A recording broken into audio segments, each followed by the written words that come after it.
Hallelujah. सभी को जय मसीह की। मैं अमरीक जॉय आज एक बार फिर प्रभु पिता का धन्यवाद करता हूं कि प्रभु पिता ने आज एक बार फिर हम सभी को संभाल कर रखा और आज एक बार फिर प्रभु परमेश्वर ने समय दिया कि परमेश्वर के वचन आपके साथ बांट सकूं। आपने अगर मेरे चैनल को सब्सक्राइब नहीं किया तो आप मेरे चैनल को सब्सक्राइब कर लें, साथ में जो बेल आइकॉन उसको टच कर लेना ताकि आने वाले वीडियो का नोटिफिकेशन, उसकी जानकारी आपको तुरंत मिलने पाए और आप मेरे साथ इस वीडियो के अंत तक बने रहें। तो आज एक बार फिर मैं आपसे परमेश्वर के वचन से कुछ बात करना चाहता हूँ। इस बात को बहुत ध्यान से सुनना।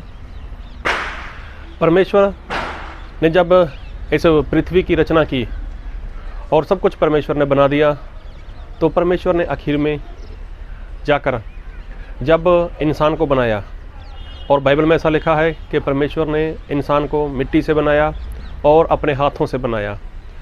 तो जबकि पहले परमेश्वर ने जो कुछ बनाया था वो शब्द से बनाया था, मतलब जो परमेश्वर ने बोला वैसा हो गया। लेकिन जब इंसान को बनाने की बारी आई तो परमेश्वर ने अपने हाथों को मिट्टी में डाला, मिट्टी को अच्छे से परमेश्वर ने मिक्स किया, अच्छे से परमेश्वर ने मिट्टी को गूंद दिया। उसके बाद परमेश्वर ने एक पुतला बना दिया, और वो पुतला ऐसा नहीं था कि 2 दिन का, 4 दिन का या 5 दिन का था, लेकिन परमेश्वर ने उसको पूरा आकार दिया। छोटे बच्चे के समान नहीं, एक जो 5-6 फीट का इंसान रहता है वैसा परमेश्वर ने उसको बनाया। और परमेश्वर ने जब आदम को बनाया तो परमेश्वर ने, बाइबल में हम पढ़ते हैं तो ऐसा पढ़ने में हमें मिलता है कि परमेश्वर ने इंसान को अपने समानता में, अपने स्वरूप के ऊपर बनाया। और साथ में जब परमेश्वर ने देखा कि इंसान है जो वो तो अकेला है और मैं नहीं चाहता कि इंसान है जो वो अकेला रहे, तो परमेश्वर ने उसके लिए एक स्त्री बनाई जो उसकी पत्नी थी। तो अब परमेश्वर उनसे बातचीत करते थे, परमेश्वर उनसे प्रेम करते थे, उनसे संगति करते थे, उनसे मिलने आते थे। तो देखा तो इंसान ने इस पृथ्वी के ऊपर बहुत से पशु थे, बहुत से पंछी थे, लेकिन सभी जो पशु पंछी थे वो आदम की समानता में नहीं थे। आदम बिल्कुल सीधा और पशु टेढ़े, पंछी टेढ़े। लेकिन जब आदम ने परमेश्वर को देखा तो उसने जान लिया कि परमेश्वर की समानता में मैं हूँ और परमेश्वर ने मुझे अपने स्वरूप पे बनाया है और परमेश्वर मुझसे प्रेम करते हैं। ये सारी बात आदम अच्छे से जान चुका था। और जब भी परमेश्वर इस पृथ्वी के ऊपर आते होंगे तो परमेश्वर आदम से मुलाकात करते थे, आदम से प्रेम करते थे। और तो और आदम जब भी परमेश्वर को देखते होंगे तो आदम दौड़कर जाकर परमेश्वर से वो लिपट जाते होंगे, क्योंकि उसको पैदा करने वाले वो परमेश्वर थे। अभी ऐसे समय चलता गया।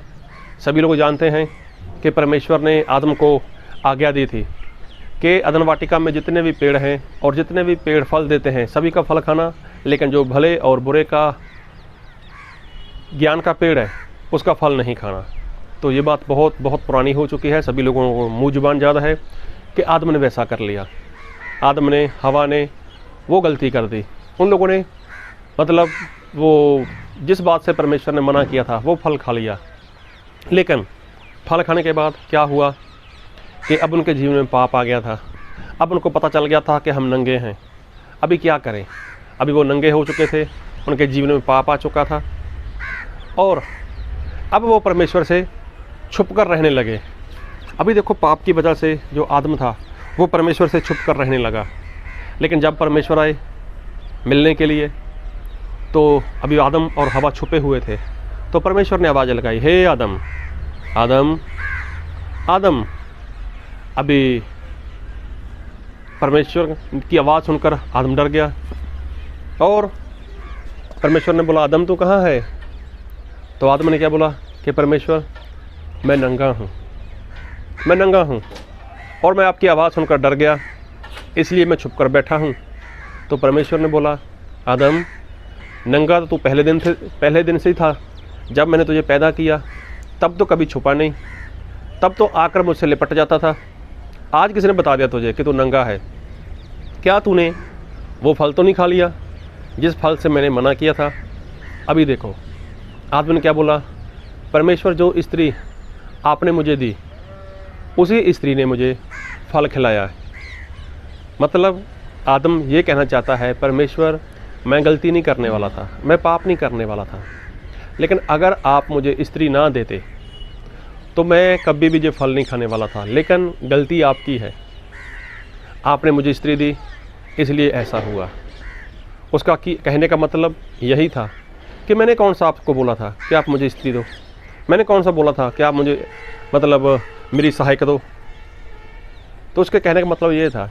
तो परमेश्वर ने आदम को कुछ नहीं बोला। परमेश्वर ने स्त्री से पूछा, क्या तूने फल खाया? तो स्त्री कहाँ मानती है, वो भी बोलती है नहीं, मुझे तो सांप ने फल खिला दिया। अभी देखो गलती हो गई, परमेश्वर के खिलाफ पाप हो गया, लेकिन मान नहीं रहे। अभी क्या जाता आदम का या क्या चला जाता स्त्री का? अगर वो बोल देते हाँ परमेश्वर मुझसे पाप हो गया, मुझसे गलती हो गई, अभी आपने मुझे बनाया है, आपने मुझे पैदा किया है, लेकिन मैं बहक गया या मुझसे पाप हो गया, अभी आप मेरा को हल निकालो, मुझे इस पाप से आज़ाद करो। तो क्या परमेश्वर आदम को क्षमा नहीं कर सकते थे? परमेश्वर ने वचन में ऐसा बोला है यशायाह भविष्यवक्ता 1:18 में कि इंसान के पाप कैसे भी हों वो सारे पाप परमेश्वर क्षमा करते हैं। और परमेश्वर आज कल और जुगानुजुग एक से परमेश्वर हैं। यदि आज इंसान इतने सारे पाप करता है, किसी ने मर्डर कर दिया, कोई नशा करता है, किसी ने डाका डाल दिया, कुछ भी कर दिया, तो जब जग के परमेश्वर आज भी किसी को क्षमा कर सकते हैं, तो क्या उस वक्त परमेश्वर आदम को क्षमा नहीं कर सकते थे? क्या स्त्री को क्षमा नहीं कर सकते थे? लेकिन परमेश्वर उस वक्त आदम और स्त्री को क्षमा कर सकते थे। उसके बाद देखो मूसा से गलती हो गई। मूसा को परमेश्वर ने बोला था, मूसा इस चट्टान को बोलना कि पानी दे, लेकिन मूसा ने पहले ये काम किया हुआ था चट्टान से पानी निकालने का, तो वहाँ पर मूसा ने लाठी मार दी तो पानी निकला था। जब दूसरी बार परमेश्वर ने बोला मूसा अभी चट्टान को बोलना है कि पानी दे, लेकिन मूसा ने वहाँ पर कुछ गलती कर दी। गलती क्या कर दी? गलती यही कर दी कि उसने दूसरी बार फिर उसने लाठी मार दी। देखो पानी तो निकला, लोगों ने पानी पिया भी, पशुओं ने पानी पिया, लेकिन परमेश्वर ने क्या बोला कि तूने मुझे लोगों के नज़रों में पवित्र नहीं ठहराया। अभी देखो मूसा की गलती। तो क्या मूसा ने परमेश्वर से प्रार्थना नहीं की? परमेश्वर ने तो बोल दिया था कि अभी तू इस प्रजा को कनान देश में नहीं लेकर जाएगा, लेकिन मूसा ने प्रार्थना की तो परमेश्वर ने क्या उसको क्षमा नहीं किया? परमेश्वर ने मूसा को क्षमा कर दिया। जबकि मूसा के लिए तो परमेश्वर गवाही देते हैं कि ऐसा भविष्यवक्ता पूरे इजराइल में नहीं हुआ। तो देखो मूसा की गलती भी परमेश्वर ने क्षमा कर दी। कैसे? जब मूसा मरने वाला था तो उसके पहले परमेश्वर ने उसको कनान देश दिखाया। हाँ वो पहुंचा नहीं वहाँ पर, ये उसकी सज़ा थी, लेकिन परमेश्वर ने क्षमा कर दिया उसको। उसके बाद देखना गलती के बाद मूसा के साथ परमेश्वर बातचीत करते हैं और मूसा भी फिर भी ईमानदारी के साथ, सच्चाई के साथ वो परमेश्वर की आज्ञाकारी कर रहा है। क्यों? मूसा जान चुका था कि मुझे क्षमा मिल चुकी है। और उसके बाद जब प्रभु यीशु मसीह संसार में आए थे तब देखो एलिया और मूसा वो प्रभु यीशु मसीह को मिलने के लिए आए थे। तो जहाँ से पता चलता है कि मूसा की भी गलती थी, तो मूसा ने परमेश्वर से क्षमा मांगी तो परमेश्वर ने उसको क्षमा कर दिया। अभी देखो दाऊद से गलती हो गई, व्यभिचार का पाप हो गया, तो जब दाऊद को पता चला तो उसने क्षमा मांगी, तो क्या उसको परमेश्वर ने क्षमा नहीं किया? परमेश्वर ने क्षमा किया, लेकिन उसको सज़ा मिली। खैर मेरा जो सब्जेक्ट नहीं है कि सज़ा के ऊपर क्या बात हुई, लेकिन मैं कहना चाहता हूँ कि परमेश्वर ने मूसा को क्षमा कर दिया, परमेश्वर ने अपने दाऊद को क्षमा कर दिया। अगर आदम और हवा उस वक्त परमेश्वर के आगे प्रार्थना करते, परमेश्वर से विनती करते कि परमेश्वर हमसे गलती हो गई, अभी हम क्या करें, अभी हमने जो पाप कर दिया, परमेश्वर पाप से हमें आज़ाद करो, तो प्रभु यीशु मसीह उनको क्षमा कर देते, प्रभु यीशु मसीह उनको बचा लेते। लेकिन आदम वो तो ठहरा इंसान, आदम के अंदर घमंड था कि मैं तो परमेश्वर की समानता में हूँ, परमेश्वर मुझसे मिलने आते हैं और मेरी समानता में इस पृथ्वी के ऊपर कोई है ही नहीं, ना तो परमेश्वर किसी पशु के साथ संगति करते हैं, ना किसी पक्षी के साथ संगति करते हैं, लेकिन वो तो मुझसे मिलने आते थे। अभी मेरे बिना परमेश्वर का क्या होगा। लेकिन देखो, आदम के अंदर और उसकी पत्नी के अंदर एक घमंड वाली बात थी। गलती उन्होंने की, पाप उन्होंने किया, लेकिन क्षमा मांगने में उनका क्या जाता, लेकिन नहीं। और तो और परमेश्वर के वचन में ऐसा लिखा है, एक वचन पढ़ूंगा आपके लिए, और मैं पढ़ूंगा उत्पत्ति उसका 3 अध्याय उसके 16 वचन। फिर स्त्री से उसने कहा, मैं तेरी पीड़ा और तेरे गर्भवती होने के दुख को बहुत बढ़ाऊंगा। तू पीड़ित होकर बालक उत्पन्न करेगी और तेरी लालसा तेरे पति की ओर होगी और वह तुझ पर प्रभुता करेगा। अभी देखो, पाप होने के बाद प्रभु यीशु मसीह ने, मतलब परमेश्वर ने बोला कि जब तू बच्चे को जन्म देगी तो मैं तेरी पीड़ा को बहुत ज़्यादा बढ़ा दूंगा। जब परमेश्वर ने आदम और हवा को बनाया था तो उनको आशीष दी थी कि फलो फूलो और इस पृथ्वी को भर दो। और मैं वचन में पढ़ देता हूँ आपके लिए, और मैं पढ़ूंगा उत्पत्ति उसका 1 अध्याय उसका 28 वचन 27 से पढ़ूंगा। तब परमेश्वर ने मनुष्य को अपने स्वरूप के अनुसार उत्पन्न किया, अपने ही स्वरूप के अनुसार परमेश्वर ने उसको उत्पन्न किया, नर और नारी करके उसने मनुष्य की सृष्टि की। 28 में लिखा है, और परमेश्वर ने उनको आशीष दी और उनसे कहा, फूलो फलो और पृथ्वी में भर जाओ और उसको अपने वश में कर लो और समंदर की मछलियों तथा आकाश के पक्षियों और पृथ्वी पर रेंगने वाले सब जंतुओं पर अधिकार रखो। देखो, फूलो फलो और पृथ्वी में भर जाओ। देखो, परमेश्वर ने यहाँ पर आशीष दी। देखो, बच्चे तो उसको तब भी होने वाले थे, बच्चे वो पैदा तब भी करते, लेकिन उसमें दुख नहीं होने वाला था, उसमें कोई पीड़ा नहीं होने वाली थी। ये परमेश्वर की आशीष थी।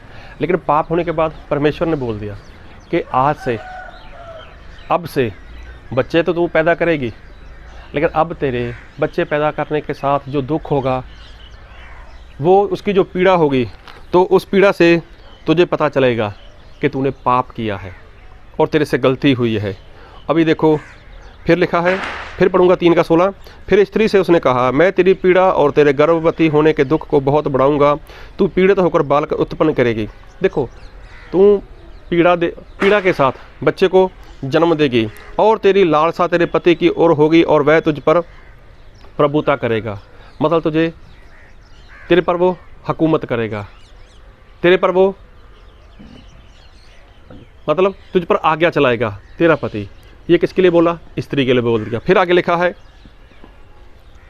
17 में, और आदम से उसने कहा, तूने जो अपनी पत्नी की बात सुनी और जिस वृक्ष से फल के विषय में मैंने तुझे आज्ञा दी थी कि तू उसे ना खाना, उसको तूने खाया है, इसलिए भूमि तेरे कारण श्रापित है। तू उसकी उपज जीवन भर दुख के साथ खाया करेगा। देखो, जो ज़मीन पैदा करेगी उसका जो खाना होगा, जो पैदा करेगी वो तू क्या करेगा? दुख के साथ खाया करेगा। फिर लिखा है, और वह तेरे लिए कांटे और ऊँट कटारे उगाएगी और तू खेत की उपज खाएगा और अपने माथे के पसीने की रोटी खाया करेगा और अंत में मिट्टी में मिल जाएगा, क्योंकि तू उसी में से निकाला गया है। तू मिट्टी तो है और मिट्टी में ही फिर मिल जाएगा।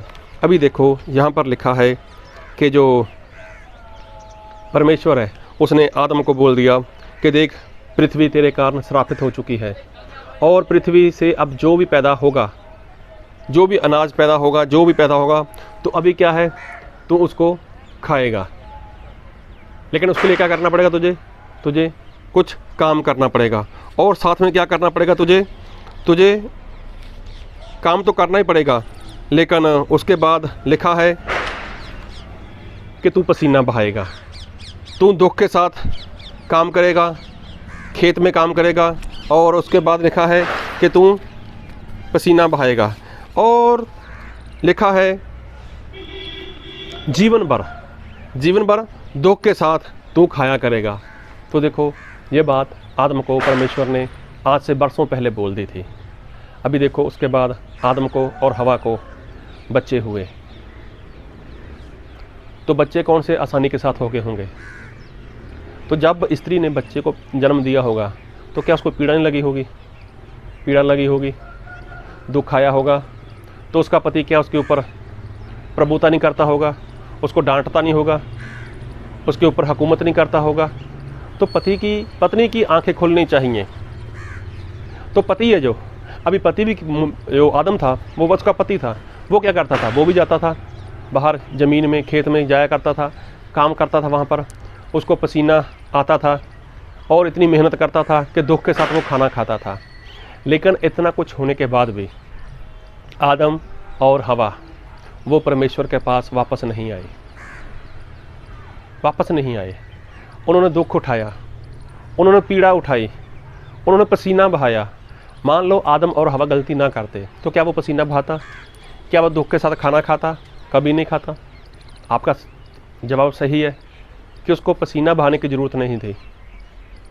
आपका जवाब सही है कि उसको दुख उठाने की ज़रूरत नहीं थी। तो इसका मतलब उसको दुख कब मिला? इसका मतलब उसको पसीना कब बहाना पड़ा? जब उसने पाप किया।